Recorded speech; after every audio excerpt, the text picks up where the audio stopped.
চীনে রাষ্ট্রীয় সফরে পৌঁছেছেন রাশিয়ার প্রেসিডেন্ট ভ্লাদিমির পুতিন। যুক্তরাষ্ট্রের প্রেসিডেন্ট ডোনাল্ড ট্রাম্পের চীন সফরের মাত্র 4 দিন পরই বেইজিং সফরে গেলেন তিনি।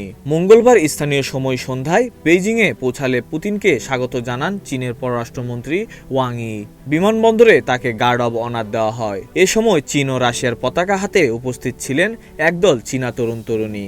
চীনা রাষ্ট্রীয় গণমাধ্যম জানিয়েছে এটি পুতিনের 25তম চীন সফর। বিশ্লেষকদের মতে বিশ্ব কূটনীতির গুরুত্বপূর্ণ কেন্দ্র হিসেবে নিজেদের অবস্থান আরও শক্তভাবে তুলে ধরছে বেইজিং। একই সঙ্গে এই সফর চীনের প্রেসিডেন্ট শি জিনপিং ও পুতিনের ঘনিষ্ঠ সম্পর্ককেও ইঙ্গিত দিচ্ছে। এ পর্যন্ত দুই নেতা 40 বারের বেশি বৈঠক করেছেন, যা পশ্চিমা কোনো নেতার সঙ্গে শি জিনপিংয়ের বৈঠকের সংখ্যাকেও ছাড়িয়ে গেছে।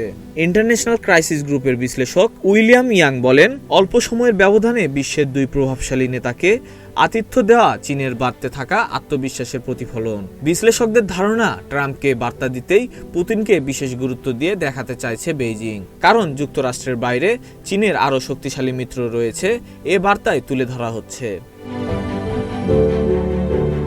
সফরে কূটনৈতিক গুরুত্ব নিয়েও আলোচনা চলছে। গত বছরের মে মাসে শি জিনপিং ও পুতিন চীনের ঝংনান হাইয়ে একসঙ্গে চা পান করেছিলেন। এবার ট্রাম্পকেও একই স্থাপনা ঘুরিয়ে দেখান শি।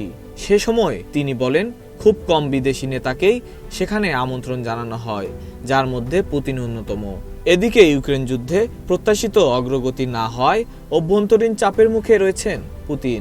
পাশাপাশি রাশিয়ার অর্থনৈতিক নির্ভরশীলতাও বাড়ছে চীনের উপর, যদিও ক্রেমলিন একে সমান অংশীদারিত্বের সম্পর্ক হিসেবেই তুলে ধরছে।